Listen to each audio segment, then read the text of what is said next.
Hello friends, இன்னைக்கு நீங்கள் பார்க்குற இந்த படத்தோட பேர் ஒயிட் டூ மாமா டேம்பியன் அப்படின்னு 2001 வெளிவந்த ஒரு ஸ்பானிஷ் மொழி படம். இது ஒரு coming of the age adult movie. இந்த படத்தோட ஒன்லைனர் என்னன்னா, ரெண்டு க்ளோஸ் ஃப்ரெண்ட்ஸு மேப்லேயே இல்லாத ஒரு பீச்சுக்கு கூட்டிகிட்டு போகிறேன்னு ஒரு பொண்ணை, அதுவும் கல்யாணமான பொண்ணை ஏமாற்றி கூப்பிட்டு வந்துடுறானுங்க. இந்த பசங்களோட கேர்ள் ஃப்ரெண்ட்ஸ் ரெண்டு பேரும் சம்மர் ஹாலிடேஸ்க்காக வேற ஒரு நாட்டுக்கு போயிடுறாங்க. அதனால் ரெண்டு பேரும் பயங்கரமாக காஞ்சு போய் கிடக்குறானுங்க. அதனால் ட்ரிப்பில் வர்ற அந்த பொண்ணை எப்படியாவது மேட்ரு பண்ணிடலாம் அப்படின்னு வெறியோட சுத்திட்டு இருக்கானுங்க. இவனுங்க என்னதான் க்ளோஸ் ஃப்ரெண்ட்ஸா இருந்தாலும் ஒருத்தருக்கு ஒருத்தர் சொல்லிக்க முடியாத ஒரு பெரிய ரகசியத்தை மறைச்சு வச்சிருக்கானுங்க. இவனுக்கு தான் இப்படின்னா இவனுக்கு கூட வர அந்த பொண்ணும் வெளியே சொல்ல முடியாத ஒரு ரகசியத்தை ஒளிச்சு வச்சிருக்கா. அப்படி சொல்ல முடியாத அந்த ரகசியம் என்ன, இவனுக்கு பிளான் பண்ணபடி கார்ல இவனுக்கு கூட வந்த அந்த பொண்ணை மேட்ரு பண்ணானுங்களா அப்படிங்கிறத தெரிஞ்சுக்க இந்த படத்தை முழுசா பாருங்க. இது ஒரு கம்மிங் ஆஃப் த ஏஜ், அதாவது விடலை பருவத்து காதல் சொல்லக்கூடிய படம். இந்த படத்தோட பேரு ஒயிட் டூ மாமா டேம்பியன். 2001 வெளிவந்த மெக்சிகன் ரோட் ட்ரிப் மூவி. இந்த படத்தோட டைரக்டர் அல்ஃபோன்சோ குரான். இவர் 4 தடவை ஆஸ்கர் வாங்கின டைரக்டர். நம்மளுக்கு பிடிச்ச படங்களான கிராவிட்டி, அப்புறம் Harry Potter and the Prisoner of Azkaban, இந்த படங்களை எல்லாம் டைரக்ட் பண்ணது இவர் தான். இது கம்மிங் ஆஃப் த ஏஜ் மூவிங்கிறதால படம் ஆரம்பிக்கிறதே ஒரு மேட்ரு சீன்ல தான் ஆரம்பிக்குது. ஆரம்பமே மேட்ரு சீன்னா படம் ஃபுல்லா எவ்வளவு மேட்ரு சீன் இருக்குன்னு பாருங்க. நம்ம படத்தோட கதாநாயகன்ல ஒருத்தனான டெனோச்சும் அவனோட கேர்ள் ஃப்ரெண்டான ஆனாவும் ரொம்ப வெறித்தனமா மேட்ரு பண்ணிக்கிறாங்க. ஏன்னு பார்த்தீங்கன்னா, டெனோச்சோட கேர்ள் ஃப்ரெண்டான ஆனா சம்மர் ஹாலிடேஸ்க்காக இட்டாலி போறா. ஸோ அவ திரும்பி வர்றதுக்கு 2-3 மாதம் ஆகும். அந்த 2-3 மாதம் பிரிவை தாங்குற அளவுக்கு ரெண்டு பேரும் மேட்ரு வச்சுக்கிறாங்க. அப்பதான் டெனோச்சும் ஆனா கிட்ட, இதோ பாரு இட்டாலிக்கு போற, பொதுவாக இட்டாலியன் கைஸ் எல்லாம் செம பெருசா டூல்ஸ் வச்சிருப்பானுங்க, நீ எக்காரணத்தை கொண்டு அவனை கூடலாம் சம்பவம் பண்ணிடக்கூடாது அப்படின்னு எனக்கு சத்தியம் பண்ணு அப்படின்னு அவகிட்ட சத்தியம் கேட்குறான். அவளும் அப்பா மேல சத்தியமா நான் யாரு கூட மேட்ரை வச்சுக்க மாட்டேன் அப்படின்னு அவனுக்கு சத்தியம் பண்ணி கொடுக்குறா. அதே போல் நாங்கள் போனதுக்கு அப்புறம் நீயும் மேட்ரு வச்சுக்க மாட்டேன்னு சத்தியம் பண்ணி கொடு அப்படின்னு கேட்க, டெனோச்சும் நானும் யாரு கூட மேட்ரு பண்ண மாட்டேன் அப்படின்னு சத்தியம் பண்ணி கொடுக்குறான். அப்போ தான் நம்ம படத்தோட இன்னொரு ஹீரோவை காமிக்கிறாங்க. அவன் பேர் ஜூலியோ. அவனும் ரொம்ப சோகமாக உட்காந்துருக்கான். ஏன்னா அவன் கேர்ள் ஃப்ரெண்டும் லீவுக்கு இட்டாலிக்கு போறா. டெனோச்சுக்கு கிடைச்ச சான்ஸ் மாதிரி ஜூலியோவுக்கு அவன் கேர்ள் ஃப்ரெண்டான சிசிலியாவை மேட்ரு பண்ணுறதுக்கு சான்ஸ் கிடைக்கல. அதுதான் அவன் சோகத்துக்கு காரணம். அந்த சமயத்தில் தான் மாடியிலிருந்து சிசிலியா அவனை கூப்பிடுறா. என் பாஸ்போர்ட் எங்கே வச்சேன்னு தெரியல, வந்து எடுத்து கொடு ஜூலியோ அப்படின்னு கூப்பிட, ஜூலியோவும் அவன் ரூமுக்குள்ள வரான். ஊருக்கு கிளம்புற நேரத்துல தான் பாஸ்போர்ட்டை தேடுவியா அப்படின்னு கோவப்பட, அதுக்கு சிசிலியாவும், அட லூசு, பாஸ்போர்ட் எல்லாம் என்கிட்ட தான் இருக்கு, நான் ஊருக்கு போயிட்டு வர்றதுக்கு 2-3 மாசம் ஆகும், அது வரைக்கும் தாங்குற அளவுக்கு ஒரு சம்பவம் பண்ணலான்னு தான் உன்னை கூப்பிட்டேன், இது கூட உனக்கு புரியல பாரு, டியூப்லைட் அப்படின்னு அவனை திட்டவும், அட்ரா சக்க அப்படின்னு நம்ம பையனும் உடனே அவன் மேல பாஞ்சிடறான். ரெண்டு பேரும் மேட்ரு பண்ணிட்டு இருக்க கொஞ்ச நேரத்திலேயே சிசிலியாவோட அம்மா சத்தம் போட்டுட்டே வந்து கதவை ஓப்பன் பண்றாங்க. ஆனா அதுக்குள்ள நம்ம பையன் 3 மாசத்துக்கு தாங்க வேண்டிய அளவுக்கு சம்பவத்தை முடிச்சிடறான். இதோ உன்னோட பாஸ்போர்ட் கிடைச்சிருச்சு அப்படின்னு கையில் இருந்த பாஸ்போர்ட்டை கட்டலுக்கடியிலிருந்து எடுத்த மாதிரி ஜூலியா ஒரு ஸ்டண்ட் போடுறான். சிசிலியாவும் ஆனாவும் ஃப்ரெண்ட்ஸு. அவங்க ரெண்டு பேரும் சேர்ந்து தான் ஹாலிடேக்காக இட்டாலிக்கு போறாங்க. ஒரு வழியா அவனுக்கு ரெண்டு பேரும் அந்த ரெண்டு பொண்ணுகளையும் மேட்ரு முடிச்சு அந்த ரெண்டு பொண்ணுகளையும் வழி அனுப்பிச்சிட்டு வரானுங்க. டெனோக்கு ஜூலியோ ரெண்டு பேரும் சின்ன வயசுல இருந்தே ரொம்ப க்ளோஸ் ஃப்ரெண்ட்ஸு. இதுல இந்த டெனோக் பார்த்தீங்கன்னா பணக்கார வீட்டு பையன், ஜூலியோ ஒரு மிடில் கிளாஸ் பையன். ஜூலியோக்கு அப்பா கிடையாது. சின்ன வயசுல இருந்து இவங்க அம்மாவோட கேர்ல தான் வளர்றான். அவனுக்கு ஒரு அக்கா. அவ எப்ப பார்த்தாலும் இந்த கவர்மெண்ட்டுக்கு எதிராக போராட்டம் பண்றதே முழு நேர தொழிலா வச்சிருக்கா. ஆனா டெனோக்கோட அப்பா ஒரு எக்கனாமிஸ்ட், மெக்சிகோலயே ரொம்ப பவர்ஃபுல்லான ஆளு. மெக்சிகன் பிரசிடென்ட் அவருக்கு ரொம்ப ஃப்ரெண்டுனா அவர் எந்த அளவுக்கு பவர்ஃபுல்லா இருக்கான்னு பார்த்துக்குங்க. அதனால டெனோக்கு வசதி வாய்ப்புக்கு பஞ்சமே இல்லை. இப்படியான ஏற்றத்தாழ்வுகளை தாண்டி இந்த ரெண்டு பசங்களும் ரொம்ப க்ளோஸ் ஃப்ரெண்ட்ஸா இருக்கானுங்க. அந்த சமயத்துல தான் டெனோக்கோட சொந்தக்கார பொண்ணு ஒருத்திக்கு கல்யாணம் நடக்க போகுது. அந்த கல்யாணத்துக்கு நீயும் கண்டிப்பா வரணும் அப்படின்னு டெனோக்கோட அம்மா ஜூலியோவையும் கூப்பிடுறாங்க. ஆனா நல்ல ட்ரெஸ் போட்டுட்டு வா அப்படின்னு அவனையும் கூப்பிடுறாங்க.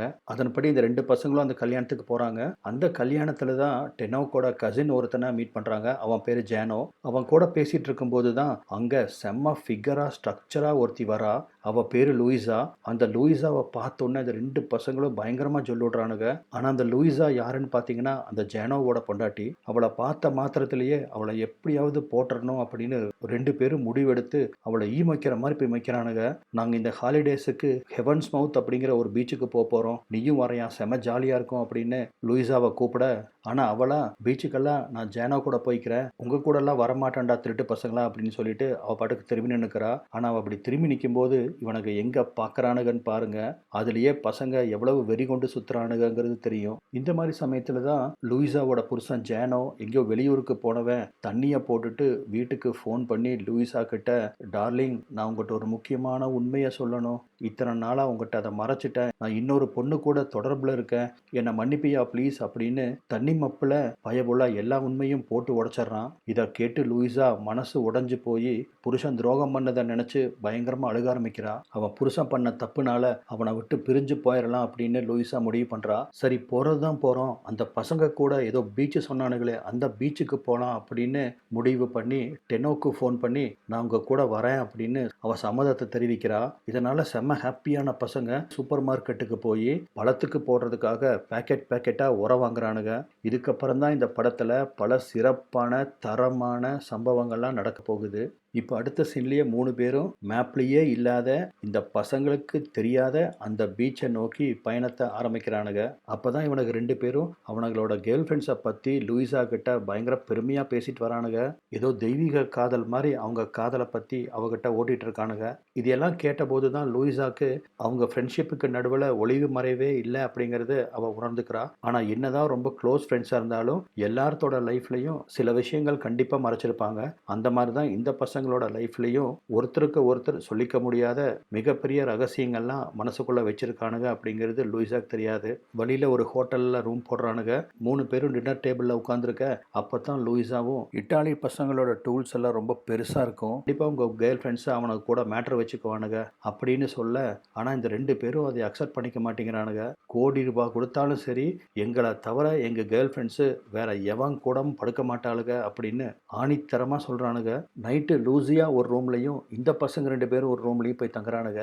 தூங்குறதுக்கு முன்னாடி லூசியா எப்படியும் ட்ரெஸ் சேஞ்ச் பண்ணுவான் அப்படின்னு ஜன்னல் வழியாக வந்து எட்டி பார்க்குறானுங்க. ஆனால் ரூமுக்குள்ளே ட்ரெஸ் சேஞ்ச் பண்ணாமல் லூயிஸா தேம்பி அழுதுட்டு உட்காந்துருக்கா. இதை வச்சே அவளுக்கும் அவள் புருஷனுக்கும் ஏதோ பிரச்சனை அப்படிங்கிறத இவனுக்கு கால்குலேட் பண்ணிடுறானுங்க. இப்போ மறுநாள் இவங்களோட பயணம் கண்டினியூ ஆகுது. இப்போ தான் லூயிஸாவும் அவள் மனசை விட்டு ஓப்பனாக பேச ஆரம்பிக்கிறா. அவள் 13 வயசில் ஒருத்தனை டீப்பாக லவ் பண்ணதாகவும் அவன்கிட்ட தான் இவள் விர்ஜினிட்டியை லூஸ் பண்ணினதா சொல்கிறா. அதுக்கப்புறம் அவங்க 2 பேரும் 6 வருஷமாக ஒரு ரிலேஷன்ஷிப்பில் இருந்திருக்காங்க. அன்ஃபார்ச்சுனேட்டாக அந்த பாய் ஃப்ரெண்டு ஒரு ஆக்சிடெண்ட்டில் செத்து போக, அதனால தான் நான் ஜேனோவை கல்யாணம் பண்ண வேண்டியதாக இருந்துச்சு அப்படிங்கிறா. அப்போ தான் லூயிஸாவும் நீங்கள் உங்கள் கேர்ள் ஃப்ரெண்டு கூட என்னென்ன பொசிஷனில் மேட்டர் பண்ணியிருக்கீங்க அப்படின்னு கேட்குறா. அதுக்கு நம்ம பசங்களும் டாகி ஸ்டைலு, மிஷனரி பொசிஷன், 69 அப்படின்னு காமசூத்ராவில் இருக்கிற எல்லா பொசிஷன்லேயும் மேட்டர் பண்ணியிருக்கோம், நாங்கள் 2 பேரும் அதிலெல்லாம் செம்ம எக்ஸ்பர்ட்டு அப்படின்னு ரொம்ப டீட்டெயிலாக எக்ஸ்பிளைன் பண்ணுறானுங்க. லூயிஸாக்கு அவள் புருஷன் ஜேனோ கூட இருக்கிறத விட இந்த பசங்க கூட இருக்கிறது தான் ரொம்ப பிடிச்சிருக்கு. இந்த பசங்க கூட இருக்கிற ஒவ்வொரு நிமிஷமும் செம்ம ஜாலியாக இருக்குது, ரொம்ப ஃபன்னாக இருக்குது. அந்த சமயத்தில் தான் வழியில் இவங்க காரு பஞ்சர் ஆகுது. சுற்றி முற்றியும் பக்கத்தில் கடை எங்கேயும் கிடையாது. அதனால் இந்த 3 பேரும் வேறு வழி இல்லாமல் அங்கே இருக்கிற ஒரு பழைய ஹோட்டலில் போய் தங்க வேண்டியதாக போகுது. அந்த சமயத்தில் தான் பக்கத்தில் ஒரு பூத் இருக்க. பூத்துக்கு வந்த லூயிஸா அவள் புருஷனுக்கு ஃபோன் பண்ணுறா. நீ எனக்கு பண்ண துரோகத்துக்காக நான் உன்னை விட்டு வெகு தூரம் போகிறேன், இனிமேல் உன்னை நான் சந்திக்க மாட்டேன் அப்படின்னு அவனுக்கு ஒரு வாய்ஸ் மெசேஜ் அனுப்பிச்சிட்டு வரா. இங்கே ரூமில் ஜூலியா குளிக்க போகிறான். ஆனால் ஷாம்பு இல்லை. அப்போ தான் டென்னோக்கை கூப்பிட்டு லூயிஸா கிட்ட ஒரு ஷாம்பு இருக்கு, அதை வாங்கிட்டு வா அப்படின்னு சொல்ல, அடுத்தது குளிக்க போகிறதுக்காக டென்னோக்கு துண்டை கட்டிட்டு ரெடியாக இருக்க, அந்த துண்டோடையே லூயிஸாவோட ரூமுக்கு ஷாம்பு வாங்க வர்றான். வந்த இடத்துல லூயிஸா அவன் புருஷன் கூட பேசுனதுனால உட்காந்து அழுதுட்டு இருக்கா. துண்டை கட்டிட்டு வந்த டென்னோக்கை பார்த்த உடனே, இன்னும் எதுக்கு துண்டை கட்டிட்டு இருக்க, முதல்ல அந்த துண்டை கழட்டு, நான் உன்னோடதை பார்த்தே ஆகணும், உன் கூட மேட்ரு பண்ணியே ஆகணும் அப்படின்னு சொல்ல, ஷாம்பு வாங்க வந்த இடத்துல இப்படி ஒரு அதிர்ஷ்டமா அப்படின்னு தன்னோட அதிர்ஷ்டத்தை எண்ணி சந்தோஷப்பட்ட டெனோக்கு அவன் மேலே பாஞ்சிட்றான். கட்டில் உடையிற அளவுக்கு அவ கூட தரமாக சம்பவம் பண்ணிடுறான். குளிச்சுட்டு இருந்த ஜூலியோ ஷாம்பு வாங்க போனவனை இன்னும் காணமே அப்படின்னு பாதி குளிர்லேயே லூயிஸாவோட ரூமுக்கு வந்து எட்டி பார்க்க, இவங்க 2 பேரும் மேட்ரு பண்ணிட்டு இருக்கிறத அவன் பார்த்துட்றான். என்னமோ தெரியல, தனக்கு கிடைக்காத சான்ஸு டெனோக்கு கிடைச்சிருச்சே அப்படின்னு அவன் மனசுக்குள்ள ஒரு சின்ன பொறாம தீ பற்றிக்குது. அதனால கோவச்சிட்டு வெளியே வந்து அந்த ஸ்விம்மிங் பூல் பக்கத்தில் உட்காந்துக்கிறான். ரொம்ப நேரம் கழிச்சு சம்பவத்தெல்லாம் முடிச்சுட்டு ஹாயா டெனோக்கும் அங்கே வர, அவனை பார்த்தோன்னே ஜூலியோக்கு பயங்கர காண்டாகுது. இந்த இடத்துல தான் ஜூலியோ டெனோக்குக்கு தெரியாத ஒரு கசப்பான உண்மையை அவங்கிட்ட போட்டு உடைக்கிறான். நீ ஒரு தடவை ஊருக்கு போயிருந்தபோது நானும் உன் கேர்ள் ஃப்ரெண்டும் மேட்ரு பண்ணோம் அப்படிங்கிறான். இதை கேட்ட டெனோக்கு பயங்கரமாக அதிர்ச்சி அடைகிறான். தன்னோட க்ளோஸ் ஃப்ரெண்டு இப்படி ஒரு துரோகத்தை பண்ணுவான் அப்படின்னு அவன் கொஞ்சம் கூட நினச்சி பார்க்கல.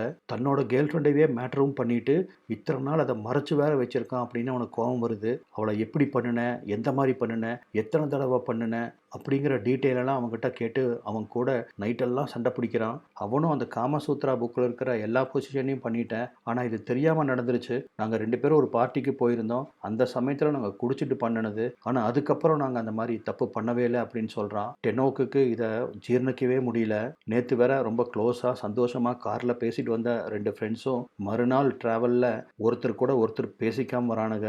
இதை தெரிஞ்சுக்கிட்ட லூயிஸா ஒருத்தங்க கூட மேட்ரு வச்சுக்கிட்டனால தான் இன்னொருத்தன் கோவிச்சுக்கிறான் அப்படின்னு பின்னாடி சீட்டில் உட்காந்துருந்த ஜூலியா கிட்ட வந்து, உனக்கு என்ன மேட்ரு பண்ணணும் அவ்வளோதானே, வா பண்ணலாம் அப்படின்னு சொல்லி அவனை காருக்குள்ளேயே மேட்ரு பண்ண ஆரம்பிக்கிறான். இதை பார்த்து கடுப்பான டென்னோச்சு காரை விட்டு இறங்கி தூரமாக போய் உட்காந்துக்கிறான். மேட்ரெல்லாம் முடிச்சுட்டு சாவகாசமாக லூயிஸா கோவத்தில் உட்காந்து இருந்த டென்னோச்சை சமாதானப்படுத்தி கூப்பிட்டு போறா.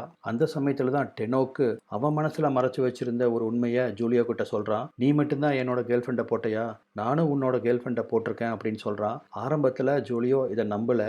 நீ பொறாமையில் வேணுன்ட்டே பொய் சொல்கிற அப்படிங்கிறான். பொய்யெல்லாம் கிடையாது, ஒரு தடவை ஒரு மியூசிக் கான்சர்ட்டுக்கு போயிருந்தேன் ஞாபகம் இருக்கா, அப்போ அந்த கான்சர்ட் முடிச்சுட்டு நைட்டு ஃபஸ்ட்டு நான் உன்னை கொண்டு போய் உன் வீட்டில் ட்ராப் பண்ணிவிட்டு அதுக்கப்புறம் உன்னோட கேர்ள் ஃப்ரெண்டை அவள் வீட்டில் ட்ராப் பண்ணுறதுக்காக போனேன் ஞாபகம் இருக்கா, ஆனால் அவளை அவள் வீட்டில் கொண்டு போய் ட்ராப் பண்ணல, அதுக்கு பதிலாக என் வீட்டுக்கு கூட்டிகிட்டு போயிட்டேன். அன்னைக்கு நைட்டெல்லாம் நாங்கள் 2 பேரும் செம்மையாக சம்பவம் பண்ணோம். அவளுக்கு அந்த இடத்துக்கு பக்கத்தில் ஒரு மச்சம் இருக்குது, கரெக்டு தானே அப்படின்னு அவன் கேட்க, இதை கேட்டு ஜூலியோவுக்கு செம்ம ஆத்திரம் வருது. காரை நிறுத்த சொல்லி காரில் இருந்து இறங்கினவன், என்னமோ உன் கேர்ள் ஃப்ரெண்டை போட்டுட்டேன்னு என் கூட சண்டைக்கு வந்த, இப்போ நீயும் என் கேர்ள் ஃப்ரெண்டை போட்டிருக்கீல அப்படின்னு அவங்க கூட பயங்கரமாக சண்டைக்கு பாயிறான். இவனுக்கு 2 பேரும் இப்படி சண்டை பிடிச்சிட்டு இருக்க, இதனால கடுப்பான லூயிஸாவும் அவ பேகை எடுத்துட்டு நடக்க ஆரம்பிக்கிறா. அவ போறத பார்த்த 2 பேரும் சண்டையை நிறுத்திட்டு அவகிட்ட வந்து சாரி கேட்குறானுங்க. ஆனால் அவளோ, இனிமேல் உங்கள் கேர்ள் ஃப்ரெண்ட்ஸை பற்றின டாப்பிக்கே வரக்கூடாது, அப்படி அவங்கள பற்றி நீங்கள் பேசாமல் இருக்கிற மாதிரி இருந்தால் நான் உங்கள் கூட வரேன். அதோட இன்னொரு விஷயம், இனிமேல் நான் உங்கள் 2 பேர்த்தில் யாரு கூடவும் சம்பவம் வச்சுக்க மாட்டேன்,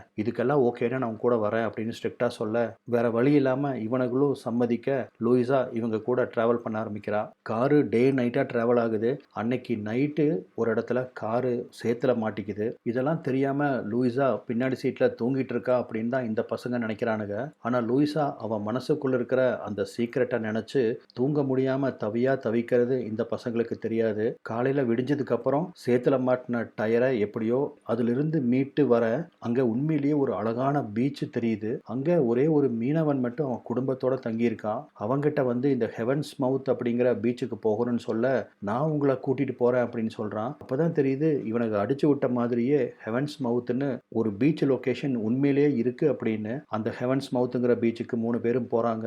அந்த அமைதியான சூழல்ல மனசு விட்டு பேச ஆரம்பிக்கிறாங்க. அவங்களுக்குள்ள இருந்த அந்த கருத்து வேறுபாடெல்லாம் நீங்குது. பீச்சுக்கு போயிட்டு திரும்பி வந்தா இவங்க போட்டிருந்த டென்ட்டை அங்க இருக்கிற பன்னிகள்லாம் நாசம் பண்ணிற, இந்த இடத்துல தங்குனா சேஃப் இல்லை அப்படின்னு பக்கத்தில் இருக்கிற ஒரு ஹோட்டல்ல போய் தங்க ஆரம்பிக்கிறாங்க.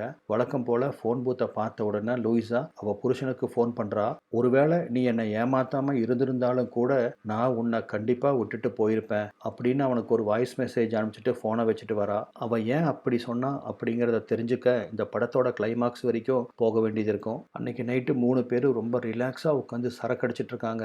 ஆனால் பார்த்தீங்கன்னா திரும்பவும் அந்த 2 பசங்களும் அவனோட கேர்ள் ஃப்ரெண்ட்ஸை பற்றி பேச ஆரம்பிக்க, இந்த இடத்துல தான் ஜூலியோ இன்னொரு ரொம்ப கசப்பான உண்மையை போட்டு உடைக்கிறான். அது என்னன்னா, அவன் டென்னோக்கோட கேர்ள் ஃப்ரெண்டை மட்டும் போடல, நான் உன் அம்மாவையும் போட்டிருக்கேன் அப்படின்னு சொல்லவும், இதை கேட்ட டென்னோக்கும் சரி லூயிஸாவும் சரி பயங்கரமாக அதிர்ச்சி அடைகிறாங்க. நான் ஒரு தடவை உன் வீட்டுக்கு வரும்போது உங்கள் அம்மாவை போட்டிருக்கேன் அப்படின்னு ஜூலியா சொல்கிறான். அப்போ தான் இந்த படத்தோட பேர் ஏன் இப்படி வச்சிருக்காங்கன்னு நம்மளுக்கு தெரியுது. யூ டூ மாமா டேம்பியன் அப்படின்னா யுவர் மம் டூ அப்படின்னு இங்கிலீஷில் டிரான்ஸ்லேஷன் வரும். ஆனால் இந்த விஷயத்த டென்னோக்கு பெருசு பண்ணுறதுக்கு முன்னாடி லூயிஸா அந்த 2 பசங்களுக்கும் சரக்கை நிறையா ஊற்றி கொடுத்து அவங்க 2 பேர்த்து கூட மேட்ரு பண்ணுறா. எதுக்காக இந்த பொண்ணை கூப்பிட்டுட்டு வந்தானுங்களோ அந்த காரியத்தை இந்த 2 ஃப்ரெண்ட்ஸும் சேர்ந்து லூயிஸா கூட 3 பேராக சம்பவம் பண்ணி முடிக்கிறானுங்க. மறுநாள் காலையில் இந்த 2 பசங்களும் ஊருக்கு போகலாம் அப்படின்னு சொல்லும்போது தான் லூயிஸாவும், நீங்கள் 2 பேர் வேணால் கிளம்புங்க, நான் கொஞ்ச நாள் இந்த பீச்லேயே இருந்துட்டு வரேன் அப்படின்னு சொல்கிறா. வேற வழி இல்லாமல் இந்த 2 பசங்களும் அங்கேருந்து கிளம்புறானுங்க. அப்போ தான் கிளம்புறதுக்கு முன்னாடி லூயிஸா ஒன்று சொல்கிறா, நம்ம வாழ்க்கைங்கிறது இந்த கடலில் நம்ம சர்ஃபிங் போகிற மாதிரி தான். எப்போ வேணாலும் ஒரு பெரிய அலை வந்து நம்மளை முழுங்கலாம். அது வரைக்கும் அந்த சர்ஃபிங்கை நம்ம என்ஜாய் பண்ணணும். இதுதான் வாழ்க்கை அப்படின்னு சொல்கிறா. கிளம்பும்போது இந்த 2 ஃப்ரெண்ட்ஸும் எந்த அளவுக்கு சந்தோஷமாக இருந்தானுங்களோ அதுக்கு ஆப்போசிட்டாக வரும்போது ஒருத்தர் மூஞ்சியும் கூட ஒருத்தர் பார்த்துக்கல, பேசிக்கவும் இல்லை. எப்படியோ ஊருக்கு வந்து சேர்றானுங்க. வந்த முதல் வேலையாக 2 பேரும் அவனுங்க கேர்ள் ஃப்ரெண்ட்ஸ் கூட பிரேக்கப் பண்ணுறானுங்க. இப்படி இவங்க காதலும் ஃப்ரெண்ட்ஷிப்பும் முறிஞ்சு போக அதுக்கப்புறம் டென்னோக்கும் ஜூலியோவும் மீட் பண்ணிக்கவே இல்லை. ஒரு வருஷத்துக்கு அப்புறமா ஏதோச்சியா ஒரு தடவை டென்னோக்கு ஜூலியோவை மீட் பண்ணுறான். அப்போ தான் டென்னோக்கு லூயிஸா இறந்து போயிட்டா அப்படின்னு சொல்கிறான். ஆக்சுவலாக லூயிஸாவுக்கு கேன்சர் இருந்திருக்கு. அதனால தான் ஒரு தடவை இந்த ஹோட்டலில் இருந்தும் கூட அவள் புருஷனுக்கு நீ எனக்கு துரோகம் பண்ணாட்டியும் நான் உன்னை விட்டு ஒரு நாள் போயிடுவேன் அப்படின்னு அந்த வாய்ஸ் மெசேஜ் கொடுத்துருக்கா. அதே போல் தான் சாக போகிறோம் அப்படின்னு தெரிஞ்சதால தான் இந்த பசங்க கூட அந்த ட்ரிப்புக்கு வர அவள் ஒத்துக்கிட்டு இருந்திருக்கா. இதெல்லாம் கேட்டு ஜூலியோ கண்ணீர் வடிக்கிறான். அந்த பீச்சுக்கு போன இவங்க 3 பேர்த்தோட லைஃப்பும் 3 விதமாக மாறி போச்சு. இவங்க கூட வந்த லூயிஸா இப்போ உயிரோடு இல்லை. இந்த 2 பசங்களுக்கும் நடுவில் இருந்த நட்பும் இப்போ இல்லை. நம்ம மீட் பண்ணிக்கிறது இதுதான் கடைசி அப்படின்னு சொல்லிட்டு டென்னோக்கு போக அப்படியே விரக்தியாக ஜூலியா உட்காந்துருக்கான். இதோட இந்த படமும் முடியுது. இது ஒரு கம்மிங் ஆஃப் த ஏஜ் அப்படிங்கிறதால ஏகப்பட்ட மேட்ரு சீன் இருக்கும். ஆனால் இந்த படத்தில் வர ஒரு மேட்ரு சீன் கூட ஆடியன்ஸ் பார்க்கணும் அப்படிங்கிறதுக்காக திணிக்கப்பட்டதாக இருந்திருக்காது. எல்லாத்துக்கும் ஒரு காரணத்தை வச்சு அந்த காரணத்துக்காக அந்த மேட்ரு சீன் நடக்கிற மாதிரி தான் காமிச்சிருப்பாங்க. இந்த வீடியோ பார்த்ததுக்கு நன்றி.